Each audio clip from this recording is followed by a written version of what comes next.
لله الحمد لله نحمده ونستعينه ونستغفره ونؤمن به ونتوكل عليه ونعوذ بالله من شرور أنفسنا ومن سيئات أعمالنا من يهده الله فلا مضل له ومن يضلل فلا هادي له ونشهد أن لا إله إلا الله وحده لا شريك له ونشهد أن سيدنا وسندنا ونبينا وإمامنا ومولانا محمد وبارك وسلم. أما بعد فأعوذ بالله من الشيطان الرجيم. بسم الله الرحمن الرحيم. قد أفلح من تزكى وذكر اسم ربه فصلى بل تؤثرون الحياة الدنيا. وقال الله تبارك وتعالى قالوا لم نكن من المصلين ولم نكن نطعم المسكين وكنا نخوض مع الخائضين وكنا نكذب بيوم الدين حتى أتانا اليقين. وقال النبي صلى الله عليه وسلم إن لكل قوم عيدا وهذا عيدنا أو كما قال عليه الصلاة والسلام. رحم کر اپنے نہ آئینہ کرم کو بھول جا، رحم کر اپنے نہ آئینہ کرم کو بھول جا. ہم تجھے بھولے ہیں لیکن تو نہ ہم کو بھول جا. خلق کے راندے ہوئے دنیا کو ٹھکرائے ہوئے آئے ہیں لب تیرے در پر ہاتھ پھیلائے ہوئے. خار ہیں بدکار ہیں ذلت میں ڈوبے ہوئے ہیں، خار ہیں بدکار ہیں ذلت میں ڈوبے ہوئے ہیں. کچھ بھی ہیں لیکن تیرے محبوب کی امت میں ہیں. کہ اگر تو نے مسلمانوں کی دلجوئی نہیں، کہ اگر تو نے مسلمانوں کی دلجوئی نہیں، تانا دیں گے بت پرست کے مسلمانوں کا خدا کوئی نہیں. معزز سامعین کرام، دوستوں، بزرگوں، عزیز ساتھیوں، اور اسی طریقے سے جہاں تک میری آواز پہنچ رہی ہے تمام دوست احباب، آپ سب سے التجا درخواست ہے کہ آپ ارد گرد نہ گھومیں بلکہ عیدگاہ میں آنے کی کوشش کریں. باسعادت، بابرکت اور اسی طریقے سے باعظمت دن ہم سب کے لیے ہے. ایک مہینہ کی قربانی اللہ نے مختلف انداز سے اپنے بندوں کو آزماتا ہے رمضان المبارک میں، پھر ان کو عید جیسا دن میسر کرتا ہے. حقیقت میں یہ اللہ کی جانب سے اجر عظیم ہے، عظیم تحفہ ہے. معزز سامعین کرام، عید کا دن، یہ رمضان المبارک میں جو کچھ ہم نے کیا ہے عبادت، یہ صرف رمضان المبارک تک محدود نہیں ہونا چاہیے بلکہ غیر رمضان میں بھی ہمیشہ وہ عادت، وہ تربیت جو اللہ نے ہمیں روحانی تربیت کی ہے، اسی پر دائم قائم رہنا چاہیے. مسلمانوں کو یہ اندازہ ہو چکا ہوگا کہ مسلمان گناہوں سے بچ سکتا ہے، خواہشات سے بچ سکتا ہے اور اللہ کی نافرمانی سے بچ سکتا ہے. رمضان المبارک میں اس نے سب چیز کو چھوڑ دیا، کھانا پینا ہر چیز کو، حلال چیز کو بھی اس نے چھوڑ دیا. بیوی سے ان کے ساتھ ہم بستر ہونا جائز تھا، لیکن اللہ کا قانون ہے کہ تم نے روزہ رکھا، بالکل تیرے لیے یہ ناجائز ہے.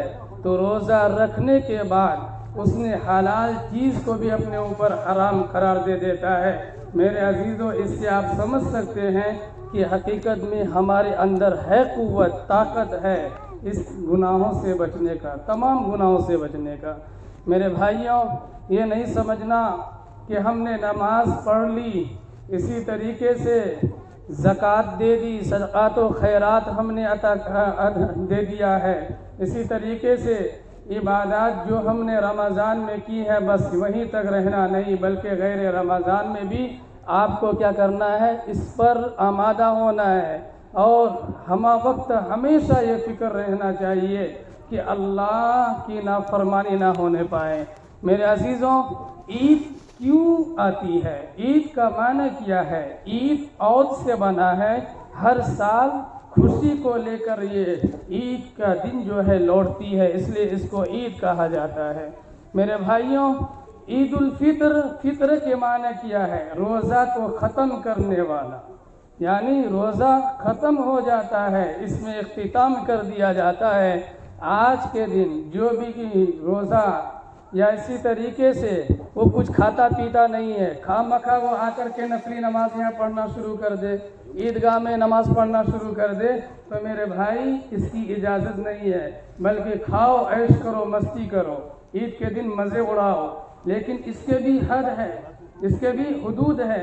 غیر قوم میں عید کے دن جو ہر قوم کے لیے عید ہے، حدیث میں ہے نا، ہر قوم کے لیے عید ہے، آج ہماری عید ہے، لیکن دوسری اقوام جو ہیں وہ لوگ مختلف طریقوں میں، مختلف کاموں میں اور اسی طریقے سے اللہ کے نافرمانیوں میں اس کی زندگی گزرتی ہے، بیہودہ حرکتیں کرتے ہیں، لیکن مسلمانوں کو اس چیز کی اجازت نہیں دیتے۔ ہماری عید اس چیز کی اجازت نہیں دیتی، لیکن ہمارے معاشرہ میں یہ دیکھنے کو ملتا ہے، نوجوان خاص طور پر عید کے دن دور دراز نکلتے ہیں، سینما تھیٹروں میں، ناچ گانوں کے محفلوں میں اپنے وقت کو ضائع کرتے ہیں۔ میرے بھائیوں، عید جو ہے اس کے بھی حد ہے، اللہ کی نافرمانی نہیں ہونی چاہیے۔ اس کے علاوہ دیگر کام کرو، خوشیاں مناؤ، کسی بھائی سے نہ جانے سال تک گفتگو نہیں ہو رہی ہے، بات چیت نہیں ہے، ایک چھت میں ہم نے زندگی گزاری، اسی طریقے سے ایک ماں کے چھاتی سے ہم نے دودھ پیا، ایک در و دیوار ہے، بلڈنگ ایک ہے، ہم اس میں زندگی گزار رہے ہیں، لیکن بھائی سے ملاقات نہیں ہو پا رہی ہے، دیکھنا گوارا نہیں کر رہے ہیں، چہرہ کی طرف دیکھنا گوارا نہیں ہے۔ ہم آپ کو بتا دے رہے ہیں، یہ عید جیسا دن آپ کو اس کا موقع دیتا ہے کہ ایک کام کرو، تم اپنے بھائی سے کیا کہتے ہیں، جوڑ لو، الفت کر لو، محبت کر لو، بات چیت کلام شروع کر دو۔ میرے بھائیوں، حقیقت میں سال تو دور کی بات ہے، پوری زندگی گزر جاتی ہے، لیکن ملنے کی توفیق نہیں ہوتی۔ جب مرتا ہے، جنازہ جب اٹھتا ہے، اسی وقت یہ بندہ کیا کہتے ہیں، اپنے بھائی کی جنازہ میں شرکت کرتا ہے۔ حالانکہ اللہ کے رسول صلی اللہ علیہ وسلم نے فرمایا 3 دن سے زیادہ اپنے بھائی کو نہیں چھوڑنا، اگر چھوڑ دے رہے ہیں پھر اس کو اسی حالت میں موت آ جا رہی ہے، وہ جہنم رسید ہو جائے گا۔ اس لیے میں آپ سے التجا درخواست کرتا ہوں، کسی سے کوئی ناچاکیاں دل میں کسی کے طرف سے کوئی بات ہو تو وہ معافی تلافی کر لیں۔ یاد رکھنا، انسان یوں سمجھتا ہے کہ میں جاؤں، میں آنا، یعنی سب سوچتے ہیں کہ میں ہی بڑا ہوں، میرے سے آگے کوئی بھی نہیں ہے، ہم جائیں گے سلام کریں گے تو میری عزت کم ہو جائے گی۔ لیکن میں حقیقت کہہ رہا ہوں، علماء کی موجودگی میں، تمام لوگوں کے، اور یہاں بھی بہت بڑے بڑے عالم دین بھی ہے، ان کی موجودگی میں کہہ رہا ہوں، حقیقت میں جس نے اپنے سے یعنی پہل کرتا ہے، آگے بڑھ کر کے سلام کلام شروع کرتا ہے، اس کی عزت کم نہیں ہوتی بلکہ اس کی عزت بڑھ جاتی ہے۔ لیکن ہم تکبر، گھمنڈ، بڑکپن کی وجہ سے آگے نہیں بڑھتے ہیں۔ میری ناک کٹ جائے گی سمجھتے، ارے تیری ناک کی کیا بات ہے بھائی، اللہ کے حکم کے سامنے تیری ناک کی کیا حیثیت ہے۔ اسی لیے میرے بھائیوں، آپ سے کوئی ناچاکیاں، کسی سے کوئی بات ہوئی ہے اور رشتہ ناتا جوڑنے کا اللہ نے حکم دیا، الذین یفسدون فی الارض، زمین میں فساد مچانے کے لیے حکم دیا ہے، وَيَقْطَعُونَ مَا أَمَرَ اللَّهُ بِهِ أَن يُوصَلَ وَيُفْسِدُونَ فِي الْأَرْضِ أُولَٰئِكَ هُمُ الْخَاسِرُونَ۔ رشتہ ناتا برقرار رہنا چاہیے، رشتہ توڑنے والے کے لیے بھی بہت وعید ہے۔ اس لیے ہم آپ سب سے گزارش کرتے ہیں کہ کسی سے کوئی بات ہوئی ہو آپس میں تو اس سے معافی تلافی کر لیں، گلے مل لیں۔ میرے بھائیوں، اسی کے ضمن میں اور چند باتیں آپ کے سامنے گوش گزار کرنے کی ہمت کر رہا ہوں۔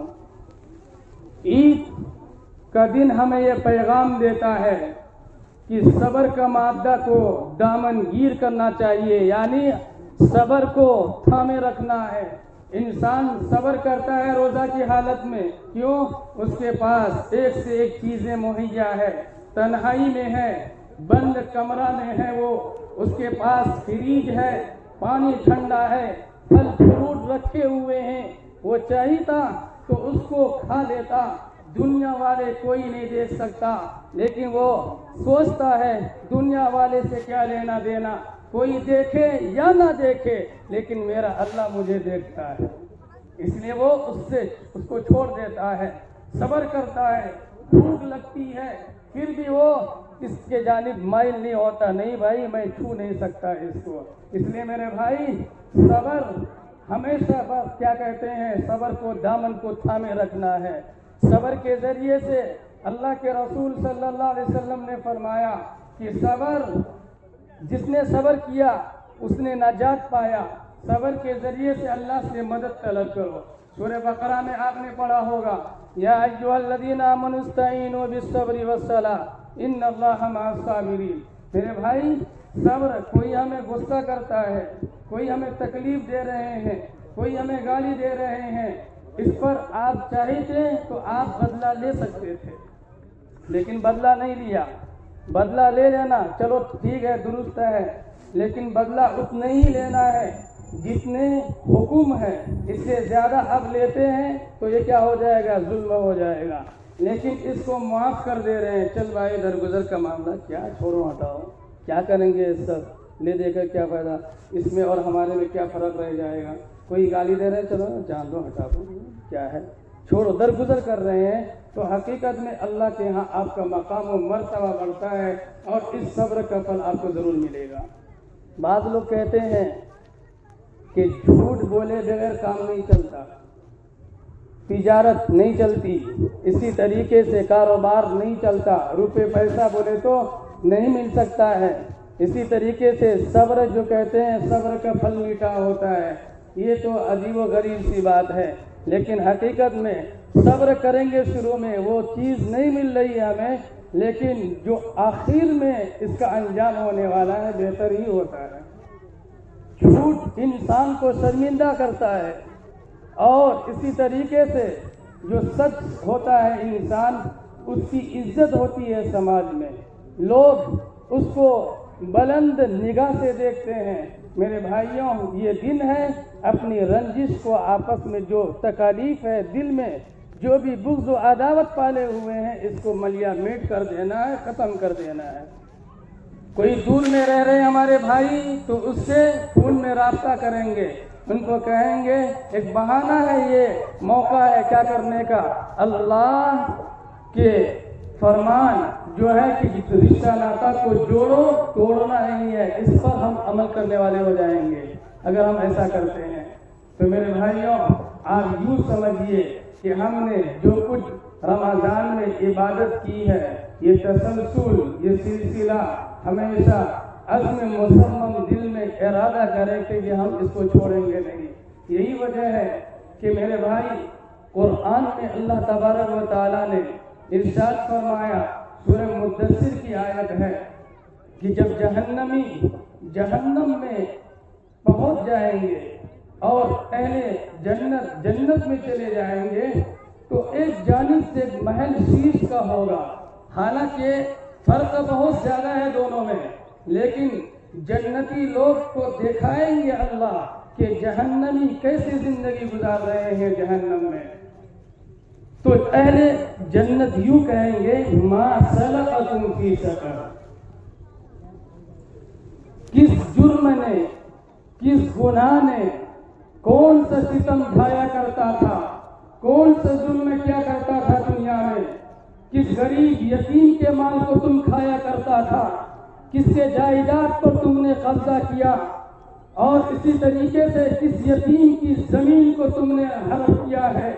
اسی طریقے سے اے جہنم والوں بتا دنیا میں تو سود کھایا کرتا تھا، کیا کرتا تھا، حالانکہ تیرا حلیہ بہت اچھا تھا، تو دیکھنے میں بہت اچھا انسان معلوم ہوتا تھا، اے انسان تو دنیا میں نمازی بن کر کے دکھاتا تھا، تم زکوٰۃ صدقہ و خیرات عطا دیا کرتا تھا، تو دریا دل انسان کہلایا کرتا تھا، تیری شہرت تھی دنیا میں، تجھے کس جرم نے جہنم میں داخل کر دیا؟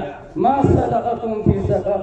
قرآن اس کی وضاحت فرماتا ہے، یہ مجرم خود جواب دیں گے کہ میرا جرم کیا تھا، میں کون سا کام کیا کرتا تھا۔ میرے بھائی، یہ اہل جہنم یوں کہیں گے، قالوا لم نک من المصلین ولم نک نطعم المسکین وکنا نخوض مع الخائضین وکنا نکذب بیوم الدین حتی اتانا الیقین۔